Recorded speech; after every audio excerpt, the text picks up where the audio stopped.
ಇಂಪನ್ನ ಕೊಡಲು ಬರ್ತಾ ಇದ್ದಾಳೆ. ನಮ್ಮ ತುಳು ಚಿತ್ರರಂಗದಲ್ಲಿ ಗಾಯನದಲ್ಲಿ ಖ್ಯಾತಿಯನ್ನು ಪಡೆದಿರುವಂತಹ ಬಾಲ ಪ್ರತಿಭೆ ಅಂತ ಹೇಳ್ಬೋದು. ಅಕ್ಷತಾ ರಾವ್, ದಯವಿಟ್ಟು ಜೋರಾದ ಚಪ್ಪಾಳೆಯೊಂದಿಗೆ ಸ್ವಾಗತಿಸಿ. ಅಕ್ಷತಾ ರಾವ್.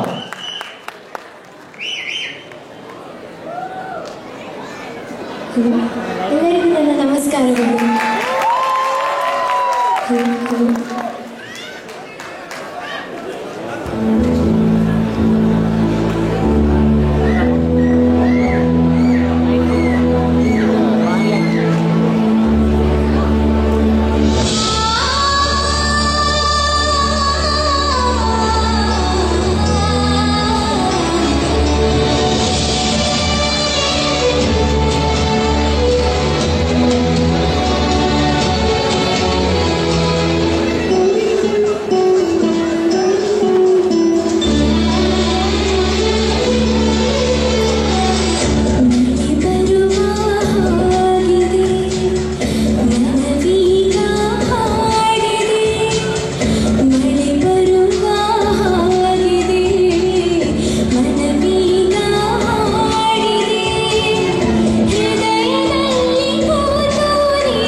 ಭರಣಿ ಮ್ಯಾಮ್ ನೀರಲ್ ತುಳು ಸಿನಿಮಾದಲ್ಲಿ ಹಾಡಿರುವ ಹಿನ್ನೆಲೆಗಾಗಿ ಹೇಗಿತ್ತು ಹಾಡು ರಘು? ತುಂಬಾ ಚೆನ್ನಾಗಿ ಹಾಡಿದ್ರಿ, ತುಂಬಾ ಚೆನ್ನಾಗಿ ಹಾಡಿದ್ರಿ. ಒರಿಜಿನಲ್ ವರ್ಷನ್ಗೂ ಇದಕ್ಕೂ ವ್ಯತ್ಯಾಸ ಜಾಸ್ತಿ ನನಗೆ ಕೇಳಿಸ್ಲಿಲ್ಲ. ನೀವು ತಗೊಂಡಿರೋ ಹಾಡು ಎಷ್ಟು ಮೆಲಡಿಯಸ್ ಅಂತ ಹೇಳಿದ್ರೆ ಯಾಕಂದ್ರೆ ಕೇಳ್ತಾ ಇರ್ಬೇಕಾದ್ರೆ ಮಿಸ್ಟೇಕ್ಸ್ ಹುಡುಕ್ತಾ ಇರ್ತಾರೆ, ಆದ್ರೆ ನೀವು ಹಾಡ್ತಿರ್ಬೇಕಾದ್ರೆ ಮಧ್ಯದಲ್ಲಿ ಮರ್ತೋಗ್ಬಿಡ್ತೀವಿ, ಇದು ಒರಿಜಿನಲ್ ಟ್ರ್ಯಾಕ್ ಅಂತ ಹೇಳ್ತಾ ಇರ್ತೀವಿ. ಅಷ್ಟು ಚೆನ್ನಾಗಿ ಹಾಡಿದ್ರೆ. I wish you all the very best. ಇನ್ನು ಸ್ವಲ್ಪ ದಿವಸದಲ್ಲೇ ಕನ್ನಡ ಸಿನಿಮಾಗಳಲ್ಲೂ ನಿಮ್ಮದೇ ಧ್ವನಿ ಮೂಡು ಬರಲಿ.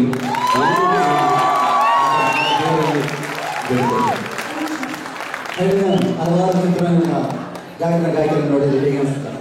ಗಿಫ್ಟೆಡ್ ವಾಯ್ಸ್, ದೇವ್ರ ವಾಯ್ಸ್, ತುಂಬ ಚೆನ್ನಾಗಿ ಹೇಳ್ತೀಯ. ತುಂಬ ಒಳ್ಳೆ ಬ್ರೈಟ್ ಫ್ಯೂಚರ್ ಇದೆ. I don't want to compare, but you are the next Shreya Ghoshal to the ನಮ್ಮ ಕನ್ನಡ ಸಂಘದ ಉಪಾಧ್ಯಕ್ಷರಾಗಿದ್ದ ನಿತ್ಯಾನಂದರವರು ನಮ್ಮ ಸ್ಮರಣೆಗೆ ನೀಡಿ ಗೌರವಿಸಬೇಕು ಕೇಳಿಕೊಡ್ತಿದ್ದಾನೆ. ಅಕ್ಷತಾ ರಾವ್, ದಯವಿಟ್ಟು ಜೋರಾದ ಚಪ್ಪಾಳೆಯನ್ನು ತಟ್ಟಿ ಈ ಶಾಲೆಯ ಭವಿಷ್ಯವನ್ನ ಇನ್ನೂ ದೇವರು ಉಜ್ವಲವಾಗಿ ಮಾಡಿ ಅಂತ ಬೇಡಿಕೊಳ್ಳುತ್ತಾ ನಿತ್ಯಾನಂದ ದಯವಿಟ್ಟು ನಮ್ಮ ಸ್ಮರಣೆಯನ್ನು ನೀಡಬೇಕು ಕೇಳಿಕೊಳ್ತಿದ್ದೇನೆ.